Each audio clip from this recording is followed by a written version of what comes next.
What's up guys, Iceman here. Welcome to another video.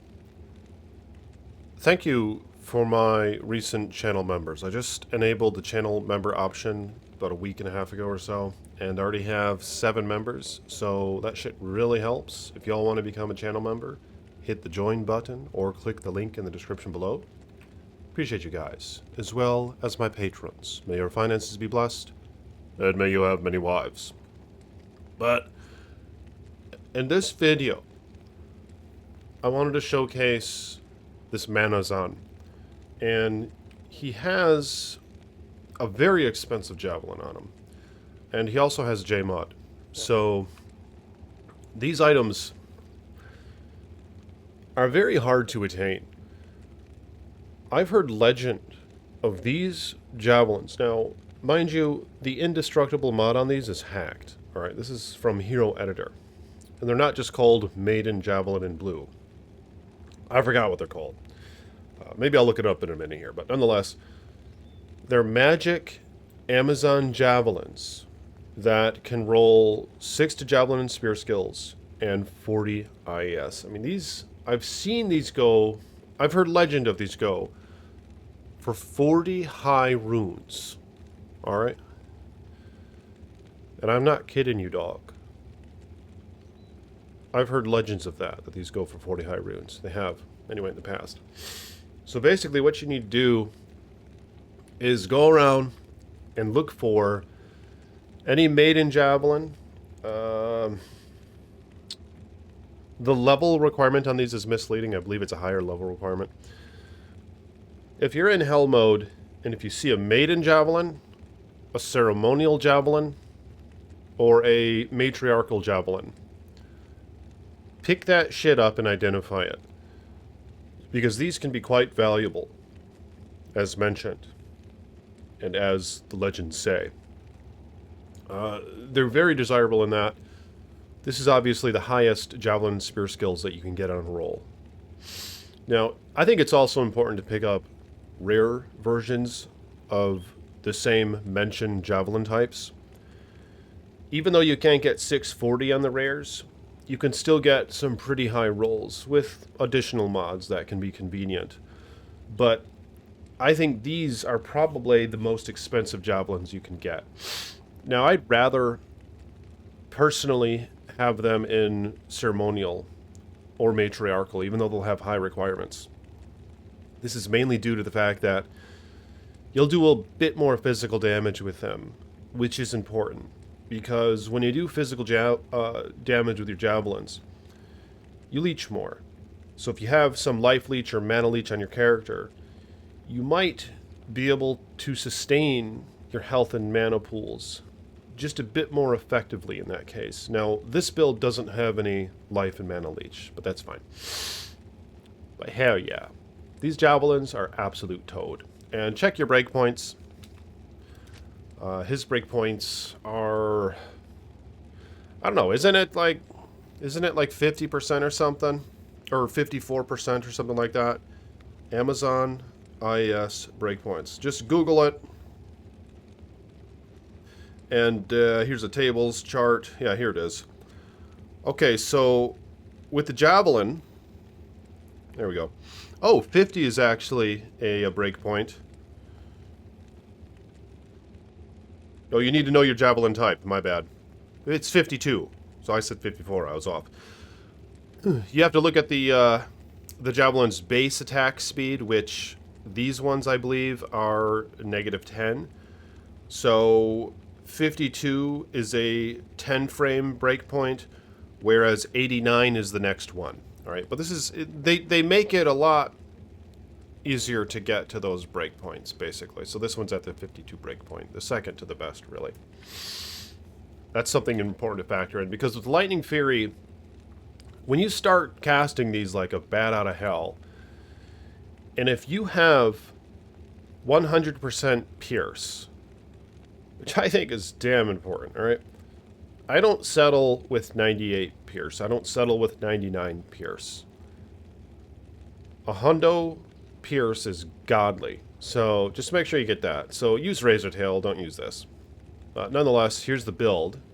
It's kind of interesting. These gloves are nice. These are craftables. And the knockback effect comes with these crafted gloves, so they're a good one to craft for Javazan, as well as the ones with mana per kill. It's really a toss-up in my opinion. Do you want knockback or do you want mana per kill? I don't think knockback works in PvP. Let me know in the comments below. I don't think it does, but I could be wrong. So basically, you're looking for 2 Javelin and Spear skills and 20 IS, and then you do it in the knockback or the mana per kill gloves. Then you often get other nice mods. The Frost Nova is very nice as well. It's quite defensive. This build just has some weird gear on it. SOJ, T-Gods, another SOJ, War Tribes, which I don't like. I'd rather have Silk Weaves on it. He'll get a lot more mana. He'll get some. He'll keep his mana pool up a bit more with something like Silk Weaves. But here's J-Mod. Super godly amulet, super godly helm, super godly armor. But yeah, J-Mod, another very expensive item. Now this one, I think it's often used in duels. I mean, check this out. You could use a 4-socketed Monarch, right? Just a plain one. Because the problem is, J-Mod is very expensive. I mean, pretty sure this shit would go for like 20 high runes or something. Maybe plus, I don't know. Let me know in the comments. What do you guys think J-Mod is generally worth, like, throughout a ladder season? Like, say, what's it worth in the first 2 weeks? What's it worth 3 months in? Let me know in the comments what you guys think. But J-Mod is a very... I mean, it's... You get style points. It's a coveted shield. You know, a lot of you guys know about J-Mod. J-Mod is a style point shield for sure. But it does give you the edge in duels. You most likely want to put lightning facets in it because it's great for a class like the Javazan. But look what's really strange is... Let's take a look at his block rate. It's... Okay, I gotta go attack an enemy first. So I'll go attack an enemy. I'll go in here. And, looks like I'll have that. Lightning Fury right there. That thing. Okay, so I attacked an enemy. Block rate is 21%, right? Now watch this. I'll remove the shield, which supposedly gives 20% increased chance of blocking. But no. In this case, let me compare it. I need to have a shield on. Dumbass. I'll put another Monarch on that doesn't have any increased chance of blocking. In this case, it'll be... Phoenix. Alright. So here we go. A 21% chance to block. Now, with Phoenix, it's a 15% chance to block. So in reality, it's giving this character a 6% chance increased of blocking. Alright? So that's something really important to factor in. Now, it might be essential to meet the max block, the 75, but I'm not entirely sure of that. I think it is. Oh, hell yeah. Croft just subscribed. I didn't realize I had that thing on right now. I don't know what that means he's subscribed to. Did he become a member or what? Or did he just subscribe to the page? Blessings to you, Croft. May you have many wives. Hell yeah. That's weird. I'm just making a video. I'm not live streaming or anything, but... Nonetheless, that is,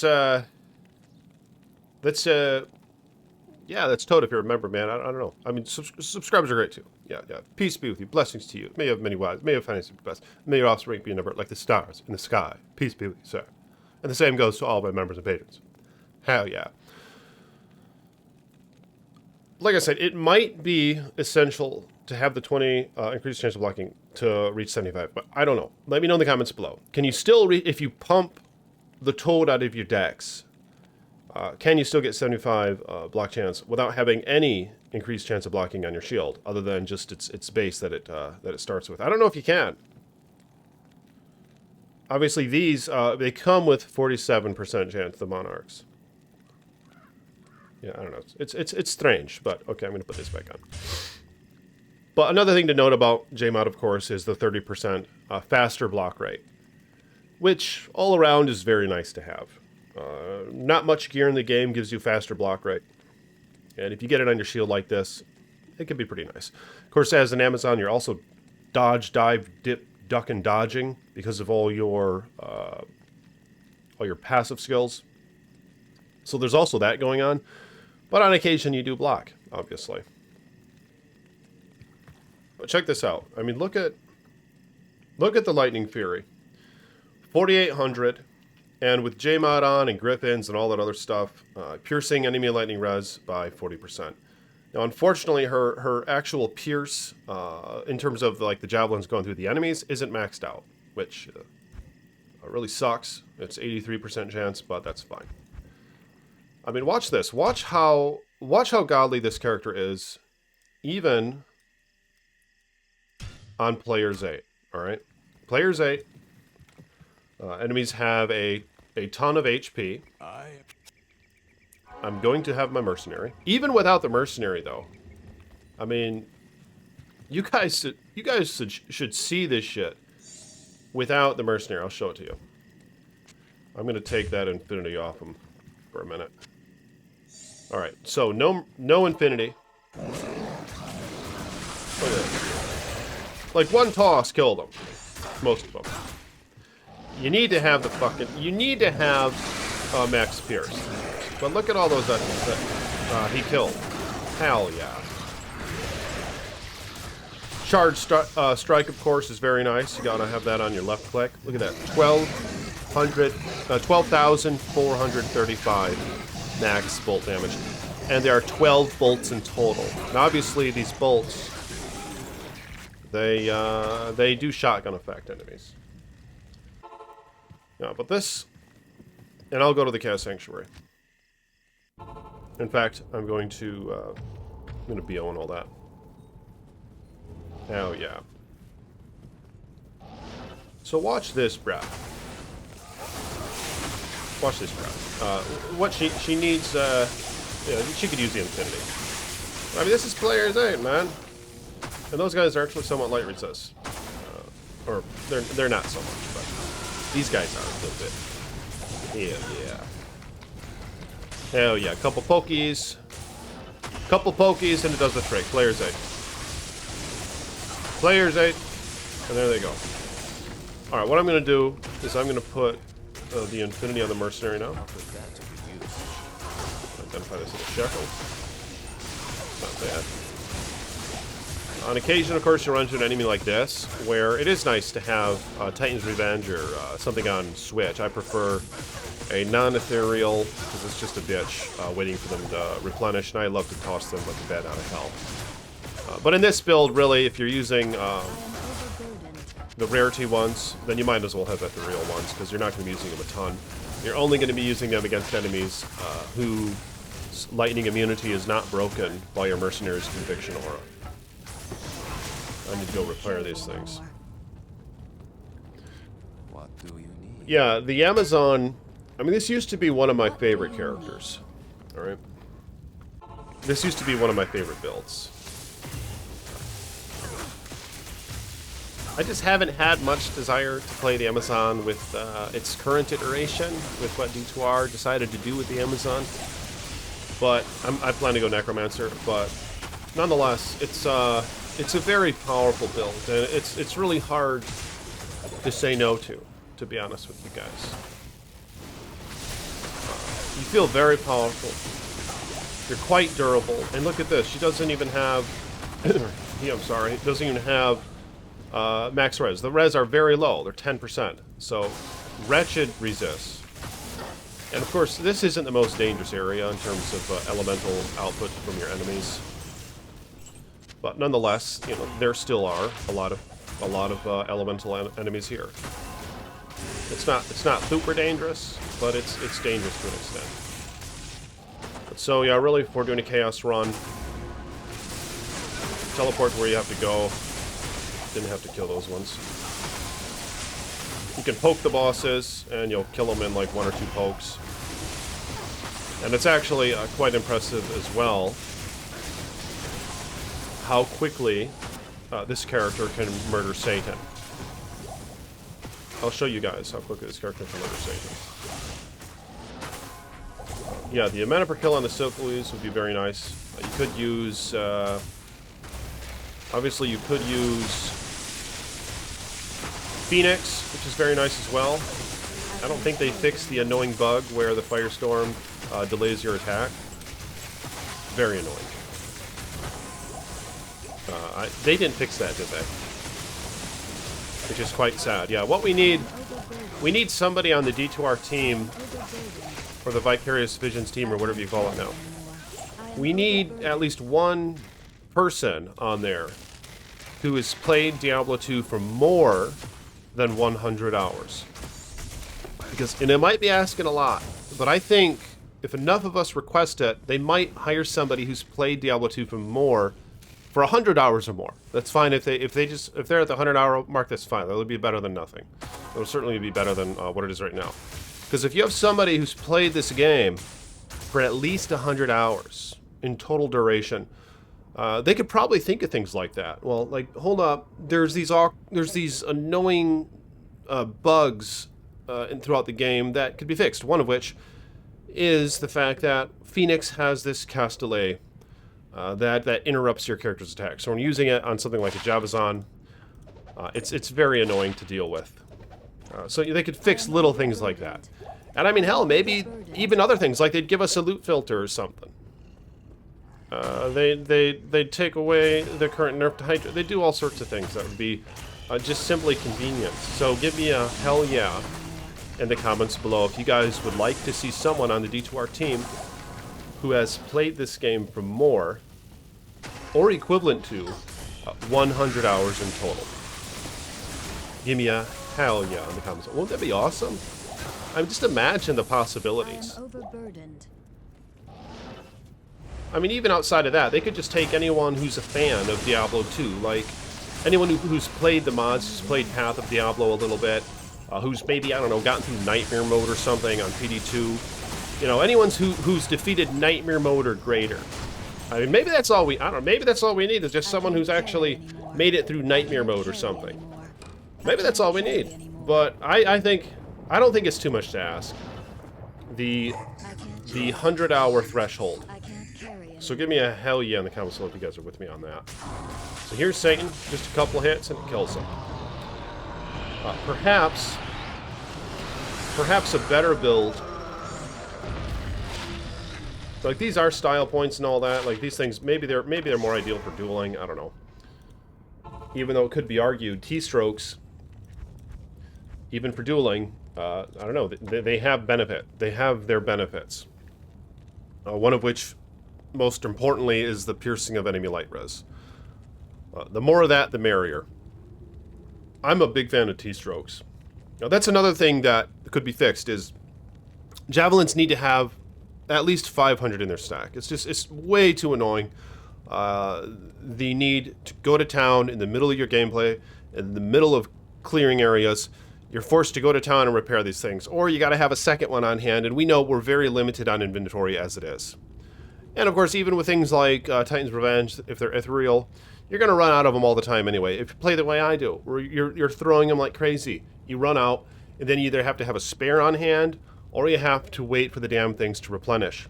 So they did it with the arrows. I think they gave us 500 arrows finally. So they should do it with the javelins too.